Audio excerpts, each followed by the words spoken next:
Good morning. आज मैं एक नए टॉपिक के साथ आया हूँ। बहुत ही इंटरेस्टिंग टॉपिक है जिसमें मैं बताऊंगा कि आरसीसी कॉलम बनाते वक्त किन किन चीज़ों का ध्यान रखना है और क्या क्या मिस्टेक्स होती हैं साइट पे। तो आइए पॉइंट को मैं डिस्कस करता हूँ। पहले मैं बता देता हूँ कि आरसीसी कॉलम क्या होता है। ये एक स्ट्रक्चर मेंबर होता है जो कि लोड को ट्रांसफ़र करता है फाउंडेशन में। बीम, स्लैब, इन पे जो भी स्लैब पे जो भी लाइव लोड आता है वो ट्रांसफर होता है। लाइव लोड, डेड लोड, जो भी उसका सेल्फ वेट या अर्थक्वेक लोड, माइंड लोड, ये सारे लोड स्लैब से होते हुए ट्रांसफर होते हैं बीम में, और बीम से ट्रांसफर होता है कॉलम में, और कॉलम से ट्रांसफर हो जाता है फाउंडेशन में। तो आप समझ ही रहे होंगे कि कितना मेन पार्ट है ये स्ट्रक्चर का। तो उसको बनाते वक्त लोग क्या क्या मिस्टेक करते हैं, मैं उन्हीं पॉइंट को डिस्कस करूंगा वन बाय वन। चलिए पहला पॉइंट की तरफ चलता हूँ मैं। इसमें लिखा हुआ है कि column centre line layout. Column centre line layout क्या होता है? पहले बात लेआउट की बात समझना जरूरी है कि जैसे इसके नाम से ही पता चल रहा है सेंटर लाइन लेआउट। जैसे यहाँ पे सेंटर लाइन बनाई गई है, ऐसे आपको ग्रिड टाइप का मिलेगा। जब आपको मिलेगा साइट पे तो आपको एक ऐसा प्लान कुछ मिलेगा देखने को, जिसमें आपको कॉलम की प्लेसिंग के बारे में पूरी डिटेल दी गई होगी कि आपका कॉलम कहाँ कहाँ प्लेस होगा। जैसे यहाँ से देखिए, अभी अब इस कॉलम को यहाँ से प्लेस करना है 6 फीट पे, और यहाँ से जो भी इसकी डिस्टेंस हो, यहाँ ना प्लेस करके, जहाँ प्लेसिंग दी है वहाँ ना प्लेस करके मिस्टेक क्या होती है, लोग कहीं अगल बगल कर देते हैं।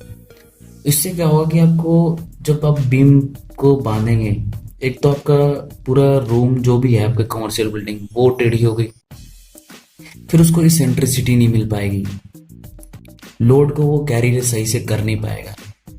तो ये सारी मिस्टेक होती हैं। आप जब भी काम स्टार्ट करें तो प्रॉपर तरीके से लेआउट करा दें। उसकी जो भी प्लेसिंग है, जहाँ सेंटर टू सेंटर जहाँ भी प्लेसिंग होनी है कॉलम की डिस्टेंस को, एकदम प्रॉपर तरीके से उसका लेआउट कराएं, गुनिया निकलवाएं, और इन सारी चीज़ों का ध्यान रखें। चलिए अब मैं नेक्स्ट पॉइंट की तरफ चलता हूँ, जिसमें लिखा हुआ है कि लैपिंग जोन या लैप लेंथ कितनी आपको प्रोवाइड करनी है कॉलम में। लैप पहले होता क्या है? लैप होता है किसी दो चीज को बाइंड करना, लैप करना। ये लैप जॉइंट बोलते हैं। किसी दो चीज को लैप मतलब एक दूसरे के ऊपर लैप करना, ऐसे ऐसे लैप करके ज्वाइन करना। चलिए आइए मैं उसी के बारे में डिस्कस करता हूँ। जैसे कि ये मैंने सपोज करा कि ये स्लैब हाइट है, ये फाउंडेशन है, ये कुछ वर्टिकल बार्स हैं, जैसे कॉलम की वर्टिकल बार्स है, जैसे मैंने 4 सरिया ले ली है। अब आपको लैप कहाँ प्रोवाइड करना है?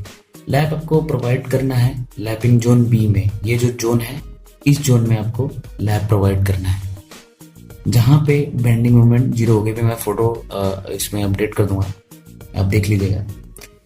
अब आपको लैपिंग जोन, जैसे ये एक कंप्रेशन मेंबर है कॉलम। पहली बात, आप जब डिजाइन करेंगे तो आपको ये ध्यान रखना है कि आप ये कंप्रेशन मेंबर है, ये बीम नहीं है, ये ना तो स्लैब है, ये कंप्रेशन मेंबर है।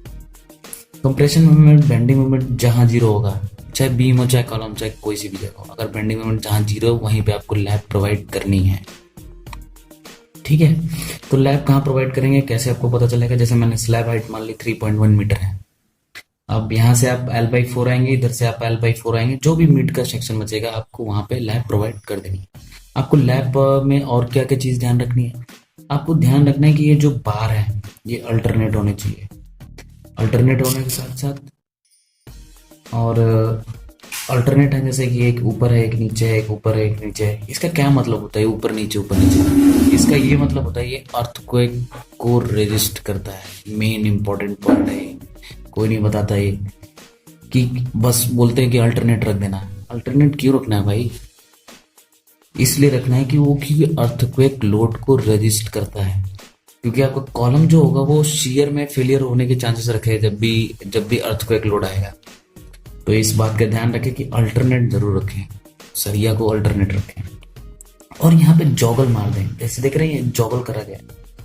जॉगल क्यों करना है आखिर में इसके बारे में बता देता हूँ मैं। जॉगल इसलिए करना है आपको क्योंकि जब आप ये लोड ट्रांसफर करेगा, तो जब आप अब ऐसे ज्वाइंट कर देंगे, ऐसे लैप कर देंगे, तो क्या करेगा, लोड को सही से वो ट्रांसफर नहीं कर पाएगा, वो स्लीपेज का एक क्राइटेरिया को फॉलो करेगा, तो उसमें मजा नहीं आएगा, वो लोड को सेंट्रिसिटी नहीं मिल पाएगी। इसलिए आपको जॉगल जरूर कर देना है आपको सरिया में। और लैप लेंथ जैसे कि मैंने बता रखा है, मैक्सिमम लैप लेंथ कितनी रखनी है 50D, मिनिमम आपको रखनी है 24D। जैसे मान लीजिए कि 12 mm की सरिया है तो 50 इंटू डी, डी क्या है यहाँ पर डायमीटर ऑफ बार, तो 600 mm की आपको लैप प्रोवाइड करनी है। चलिए मैं ये बात खत्म होती तो नेक्स्ट पॉइंट की तरफ चलता हूँ मैं, जहाँ लिखा है जॉगल। यहाँ पे मैंने देखा कॉमन मिस्टेक बहुत लोग करते हैं कि जैसे इन लेआउट के टाइम में दिक्कत होती है, जब आप यहाँ पे लेआउट सही से नहीं करेंगे ना तो आपको ये सारी दिक्कतें आएंगी, 3 इंची 2 इंची की प्रॉब्लम आएगी। तो आप क्या करेंगे, यहाँ पे सरिया को टेढ़ा कर देंगे। ये सबसे बहुत बड़ी मिस्टेक है, इसका कोई मतलब ही नहीं है।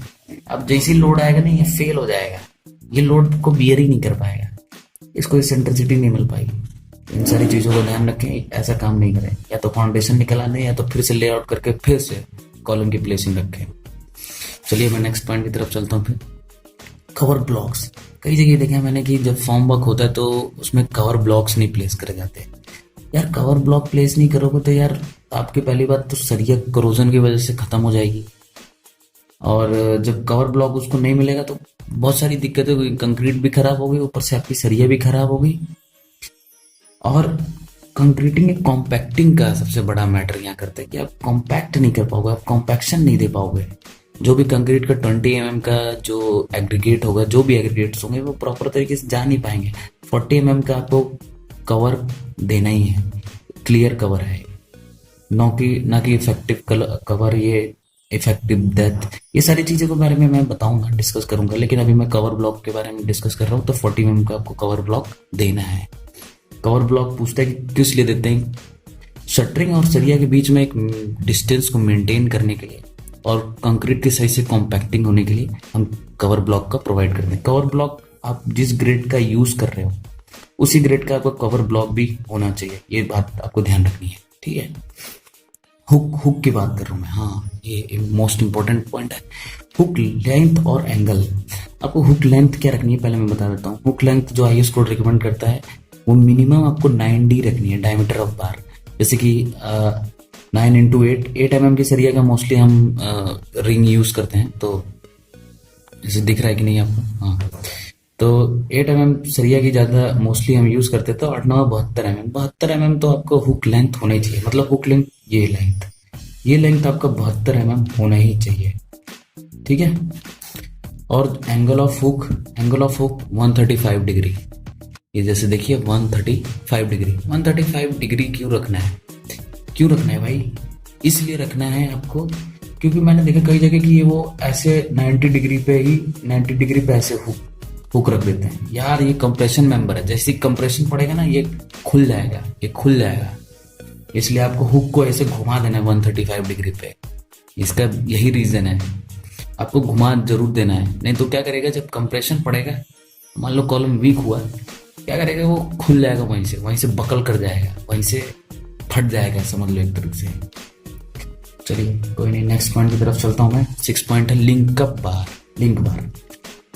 लिंक बार में कुछ खास बातें हैं जो आपको ध्यान रखनी है। लिंक बार में आपको ये जैसे देख रहे हैं आप, ये एक लिंक बार है। लिंक बार क्या करती है, पहले रिंग क्या करती है, रिंग का मेन फंक्शन होता है कॉलम की जो वर्टिकल बार है उनको स्ट्रेट, उनकी पोजीशन में वर्टिकलिटी उनको प्रोवाइड करे, मेन फंक्शन है रिंग का।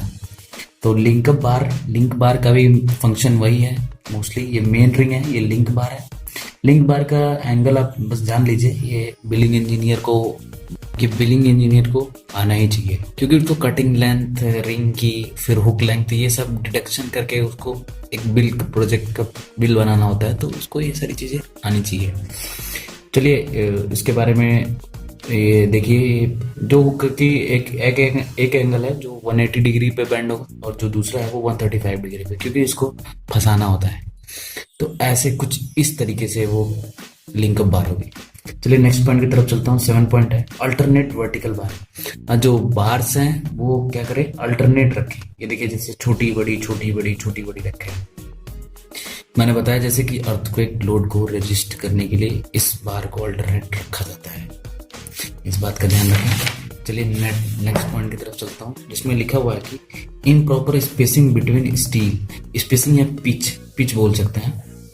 जैसे ये देखिए क्रॉस सेक्शनल मैं लिया हूँ रिंग में, जैसे ये सरिया रखी हुई है, देखिए यहाँ पे इसकी लेंथ जो पिच लेंथ है वो देखिए कम है। यहाँ पे देखिए ये बड़ी है, तो बोल रहा है कि the pitch shall be not less than 75 mm। पहली बात, मिनिमम आपको इतनी रखनी ही नहीं है 75 mm। तो ये सारी चीजें क्या करती है, स्ट्रेंथ को कम करती हैं और उसके लोड की कैरिंग कैपेसिटी को भी वीक कर देती हैं। तो इन सारी चीजों को, क्योंकि डिजाइन करा जाता है कॉलम का यार, उसी हिसाब से डिजाइन करा जाता है, तो आप ऐसी गलती मत करें। स्टीरअप स्पेसिंग, हाँ स्पेसिंग के ऊपर बहुत बड़ा मिथ है कि स्पेसिंग कैसे देनी होती है, क्या होता है। देखिए आईएस कोड रिकमेंड करता है कि 150 mm से आपको ज़्यादा नहीं देनी है, लेकिन आप जहाँ भी लैब प्रोवाइड कर रहा है, जो आपके प्लान में दिया हो तो उसकी अलग बात है, लेकिन आप थंब रूल के हिसाब से चल रहे हैं तो आपको ये बात ध्यान रखनी है, जहाँ पे आपको लैब प्रोवाइड करनी है वहाँ पे कोशिश करें कि आप 100 mm या मतलब कम स्पेसिंग रखें, सेंटर टू सेंटर स्पेसिंग रिंगों की कम रखें तो बेहतर होगा। वैसे 150 mm से आपको कम नहीं रखनी है स्पेसिंग इन दोनों रिंग के बीच की, ठीक है। चलिए नेक्स्ट पॉइंट की तरफ चलता हूँ, development length. Insufficient development length नहीं मिल पाती। जैसे आपने एक, आप देख रहे हैं कॉलम, इसको आपने कास्ट कर दिया पूरी तरीके से। अब क्या हुआ कि भाई 10 फीट तक आपने कास्ट कर दिया, आपको जो बीम है यहाँ पे, जो आपको बीम प्रोवाइड करनी है, आपको उसमें से जो सरिया है उसकी डेवलपमेंट लेंथ तो उसको मिल ही नहीं पा रही है। अब 4 इंची मिल पा रही है या 3 इंची मिल पा रही है, तो ये यार सबसे बड़ी मिस्टेक है, क्योंकि डेवलपमेंट लेंथ जब उसको प्रॉपर तरीके से नहीं मिलेगी बीम को, तो वो लोड ही नहीं ट्रांसफर कर पाएगा यार, लोड ही ट्रांसफर नहीं कर पाएगा वो कॉलम में। ये सबसे बड़ी मिस्टेक है। क्या करते हैं, कॉलम को पूरा कास्ट कर दिया और बीम को इसी तरह रख दिया इसके ऊपर, यार ऐसे थोड़ी ना, वो लोड ट्रांसफर नहीं कर पाएगा जब तक उसमें डेवलपमेंट लेंथ नहीं आप प्रोवाइड करेंगे, क्योंकि यही स्टील ही है जो लोड को ट्रांसफर करता है कॉलम में। आपका ये भी चीज मायने रखता है कि ग्रेड ऑफ कंक्रीट क्या है। Development length proportionally grade of concrete, ये ग्रेड ऑफ कंक्रीट के ऊपर डिपेंड करती है कि आपका ग्रेड ऑफ कंक्रीट उस स्टील को किस तरह बांध के रखा हुआ है। चलिए अब नेक्स्ट पॉइंट की तरफ, एक छोटा सा पॉइंट है, लिखा हुआ कि the bar shall not be less than 12 mm diameter. हाँ, आप कॉलम में जब भी बार यूज करें तो 12 mm डायमीटर से नीचे की बार को आपको यूज नहीं करना है। ये आईएस कोड रिकमेंड करता है। ये नहीं देखता मैं 8 mm की सरिया को यूज कर लिए हैं